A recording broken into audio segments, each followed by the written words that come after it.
If you're the woman who has ever been handed an allowance, like you were 12, if you've ever been told you're bad with money while balancing everyone else's life, this story is for you. Because sometimes revenge isn't loud. Sometimes it's a set of keys closing in your own palm. My name is Elena Marquez, and for 9 years, my husband controlled every single dollar that passed through our house in Mesa, Arizona, and told me, over and over again, that I would never survive on my own. I believed him. At first, Trent Holloway came from one of those polished desert families, the kind that took Christmas, card photos in front of stucco pillars, and talked about legacy like it was a sacred word. His father owned a regional HVAC company. His mother never worked outside the home a day in her life. And there was a tradition. In the Holloway family, the men handled the money. The women handled everything else. It wasn't written down anywhere. It was just understood. His mom would laugh about it at Thanksgiving. "Oh, honey," she told me the first year we were married, pressing a warm dinner roll into my hand. "Let the men stress about investments. We keep the home peaceful." That word would haunt me. I'm a civil engineer. I've always loved structures, bridges, foundations, the mathematics of stability. After college, I joined a mid-sized firm in Phoenix, specializing in sustainable housing developments. I was proud of that job. I worked hard for it. When Trent and I got married, we agreed I'd take a break when we eventually had kids. We never had kids, but the break still happened. It started small. Trent suggested merging our bank accounts. "It's just easier," he said. "I'll manage the bills. You hate that stuff anyway." I didn't hate it. I just didn't argue. Then my paycheck started going into his account. Then he set up a weekly cash envelope for me. Groceries, gas, personal, $200. If I needed more, I had to ask. Do you know what that does to your brain? Having to explain why you need $40 extra like you're pitching to a board of directors? Drop a comment if you've ever had to justify basic needs to someone who claimed to love you.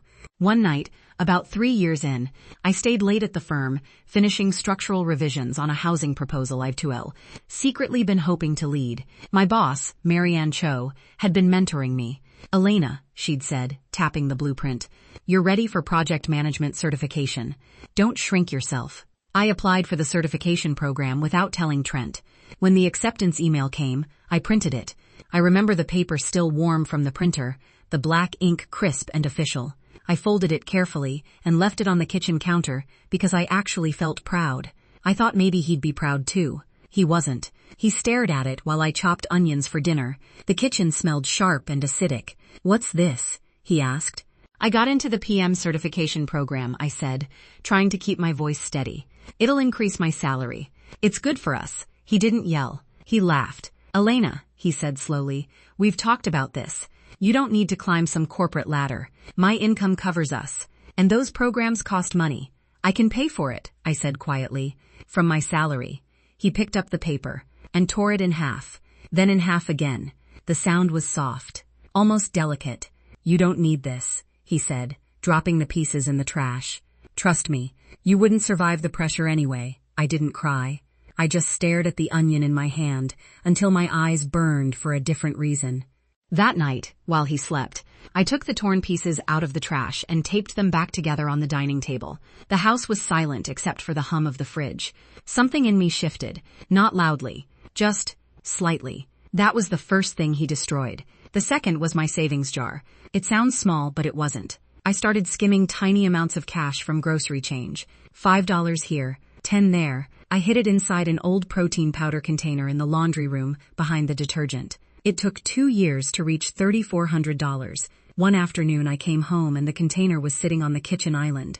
Empty. Trent leaned against the counter. "If you need money," he said calmly, "you ask me. Sneaking around isn't a good look." I felt heat crawl up my neck. "That was mine." He smiled.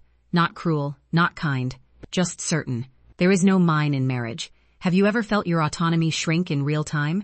Like watching a house settle into the sand?" Around that time, my niece Sophia started visiting more often. Sophia was my older sister Camila's daughter, 13 the first time she stayed with us alone.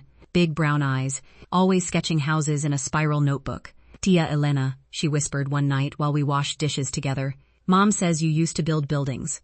"I still do," I said automatically, but the words tasted like dust. She grinned. "I want to design eco-homes someday," Trent overheard. "That's ambitious," he said lightly. But architecture's intense. You might want something more flexible when you have a family. Sophia's smile faltered. I felt something twist inside me. Years passed like that. I reapplied for certification quietly and completed it online during lunch breaks. I took freelance drafting work at night after Trent fell asleep. I built a separate checking account at a credit union across town. Paperless statements, everything digital. Invisible work, invisible growth. I learned about property law in Arizona, about sole and separate property, about LLCs, about irrevocable trusts. I wasn't planning revenge. I was building foundation. Sophia came back at 16, taller, quieter. She showed me her updated sketchbook. The houses were smaller now, simpler. Dad says engineering's kind of aggressive, she said carefully. Maybe I'll teach instead. My throat tightened. Do you want to teach? I asked. She shrugged. I don't know. It just seems safer. Safer. I lay awake that night, staring at the ceiling fan's spinning shadows across the room. Is this how it spreads? One quiet compromise at a time? If you've ever watched a younger girl dim her own light because she's been told to be smaller, you know the ache I'm talking about. The breaking point came when Sophia was 17. She called me from her bedroom, whispering, Tia, Dad doesn't think I should apply to out-of-state schools. He says I'll just end up moving back when I get married anyway. My chest felt hollow. What do you want? I asked. I want to try, she said, voice cracking. But I don't want to disappoint him. That night, I looked at Trent across our dinner table, at the man who had told me for 9 years I couldn't survive alone. And I realized something. He needed me to believe that, because if I didn't, the entire structure shifted. I filed for divorce 3 weeks later. He was stunned. You can't afford this, he said, pacing the living room. You don't even know what things cost. I did. I had spreadsheets. The divorce took 11 months. Quiet, brutal, paper heavy. And the month it was finalized, the ink barely dry, I closed on a 2-bedroom townhouse in Tempe, in my name only, through an LLC I had formed 2 years earlier. He didn't know. No one did. Until the housewarming. I invited his parents, my family, a few mutual friends. Trent came because curiosity is stronger than pride. The townhouse smelled like fresh paint and desert rain, that rare metallic scent drifting through open windows. I'd staged it simply. Cream walls, warm wood floors, a large drafting table positioned by the front window. Sophia arrived first, hugging me tight.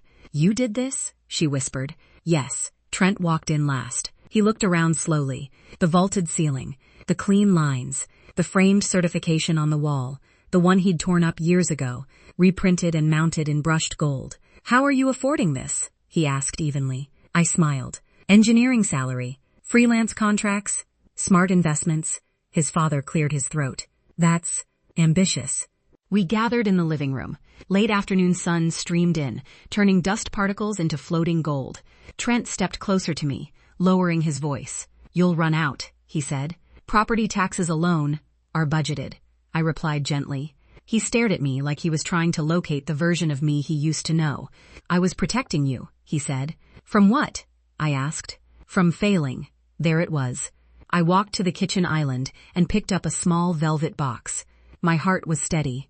Surprisingly steady. For 9 years, I said, loud enough for the room, I was given an allowance. I was told I couldn't handle pressure, that I wouldn't survive alone. Silence fell heavy and thick. I believed that for a long time. I opened the velvet box. Inside was a single brass key. I closed on this property the same week the divorce was finalized. I continued. It's held in an LLC solely owned by me, legally separate, fully funded, no co-signer. Trent's jaw tightened. You think this proves something? He asked quietly. I met his eyes. I don't think, I said softly. I know. The room felt suspended. His mother shifted uncomfortably. My sister's eyes filled with tears. Sophia stood near the doorway, watching everything. I walked toward her. This, I said, placing the key in her hand for a moment before taking it back, is what trying looks like. She was crying openly now. Trent let out a short laugh. One townhouse doesn't make you invincible. No, I agreed, but it makes me independent. He looked around again, at the drafting table, the framed certification, the neat stack of property documents visible through the glass office door. You planned this, he said. For years, I replied, not loudly, not angrily, just truthfully. And in that moment, something extraordinary happened. He had nothing to take. No paper to tear, no jar to empty, no account to freeze. The structure had shifted. Sophia stepped forward. "I'm applying to Stanford," she said suddenly, voice trembling but clear. Every head turned. Her father wasn't there, but the weight of his expectations was. She looked at me, and I'm not shrinking. The air felt electric. Trent looked from her to me, and for the first time in 9 years, he didn't have the final word. After everyone left, the house was quiet. Desert night air drifted through the windows, warm and dry. I stood alone in the living room holding that brass key. It was heavier than it looked. For years he told me I couldn't survive alone. But survival isn't the goal. Stability is. Autonomy is. Ownership is. And sometimes the most devastating revenge isn't destruction. It's construction. If this story felt a little too familiar, if you've ever been told you're not built for independence, what would your version of this key look like? I keep mine on a red ribbon by the front door, not as a reminder of him, but as proof of me. Subscribe to Her Untold Revenge if you're ready for more stories about women who rebuild their foundations brick by brick. And share this with someone who needs to remember, no one else gets to control the blueprint of her life.